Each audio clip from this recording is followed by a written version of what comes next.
Hey guys, welcome back to Yaya's Garden. In today's video, we're going to be talking about community gardens and why they're important. This video has two parts. In the beginning, I will be planting in the garden, and in the second part, I'll be giving you a tour of the garden. So, stay tuned. Hey, welcome to Yaya's Garden. Today, I'm at the community garden in my hometown, and I'm going to be planting some greens and some root vegetables. So I want you to come on with me and let's go plant in the community garden.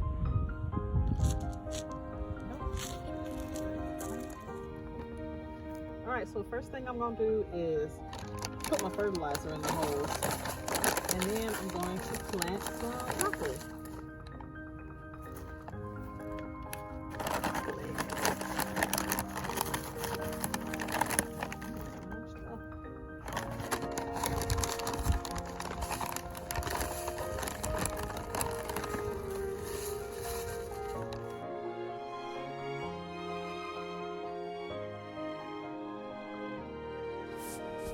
So while I plant this broccoli, we're going to talk about community gardens and why they're important.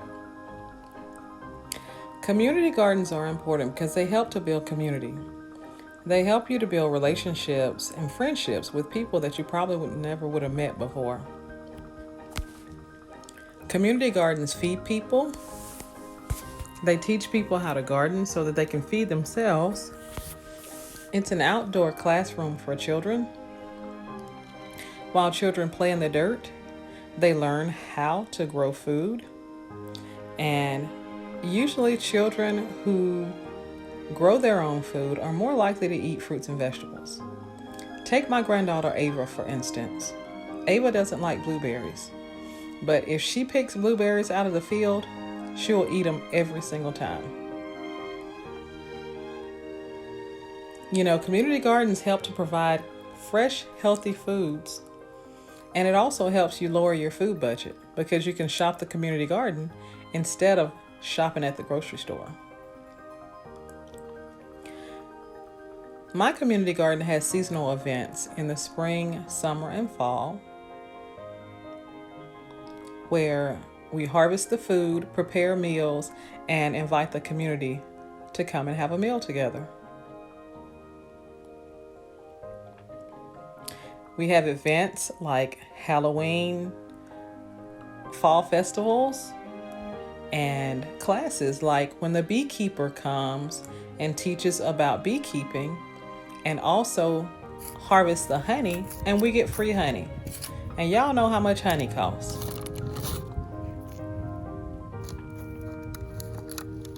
You know, there are different types of community gardens. There's the allotment type. The communal garden, you know, churches have charity gardens and therapy gardens. My community garden is kind of a cross between an allotment and a communal garden because we each have our garden beds, but anyone can harvest from any garden bed, like with a communal garden. Here I'm planting some carrot seeds and some zinnias.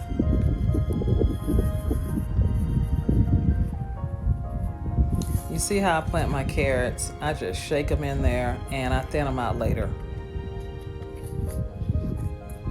because it's easier. Those seeds are so tiny. Here I'm planting some zinnias. And here comes the tour of my community garden. So this is the front of the garden. This garden space is actually a new space. It's been here for about a year. Before that, our garden space was just about a quarter of a mile up the hill behind an old school. And the city has given us this new area. So we have this brand new, beautiful garden.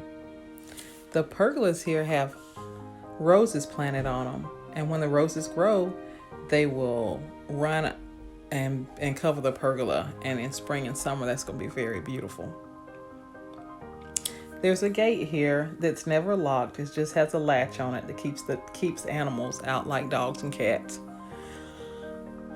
These are accessible beds for disabled people, or older people, or people with back problems, or people who just don't want to bend over like me. So here's the beautiful garden. And these are the garden beds. If you notice that some of the beds have little white labels on the front, the labels are name tags because those beds belong to people. But there are greens in here from last fall.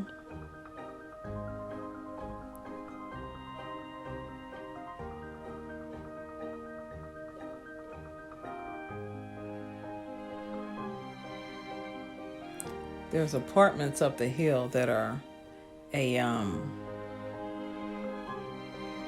historical site. And look what we have here. 2 garden beds that belong to guess who? Me. There's my lettuce. I came and filmed this tour about 3 days after I planted this stuff. And this is the progress of 3 days. It's doing pretty good.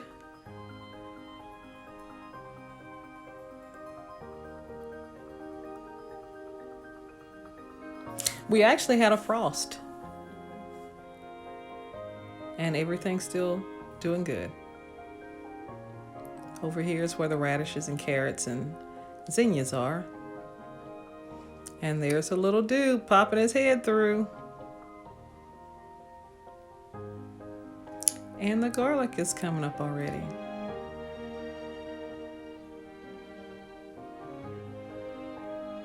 That's lettuce.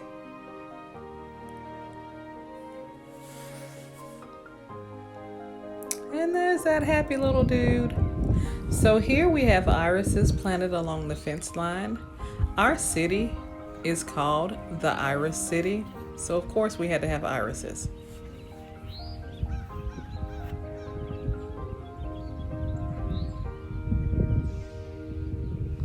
Way down there, that's the compost bin. What beautiful compost doing its thing. There's a butterfly garden and a bee house down there. And a couple of fruit trees back there.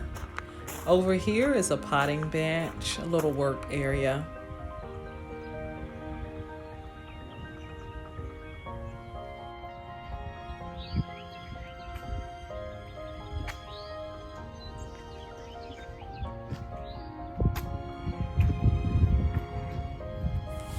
Our greenhouse.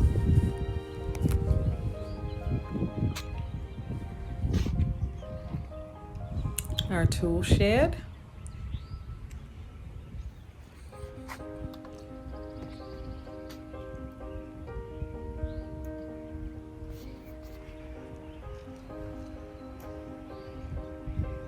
Over here is another little area where you can sit and have lunch.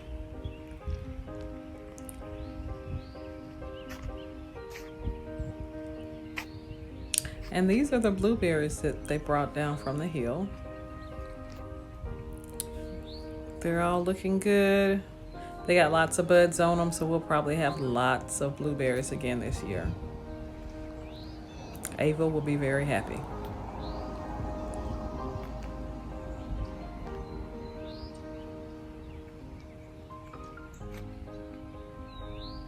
Compost bin.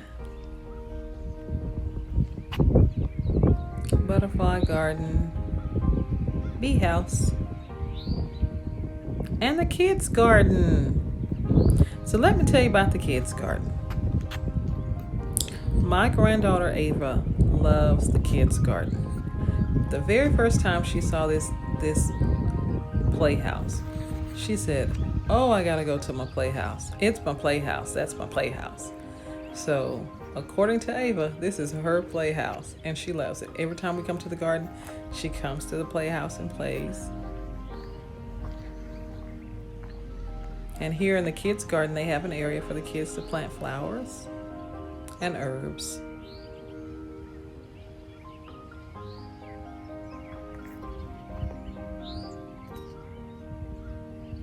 But I think this is very nice for the kids. If they get tired of planting, and they feel like it's work, they can just come and play while the adults finish doing the gardening.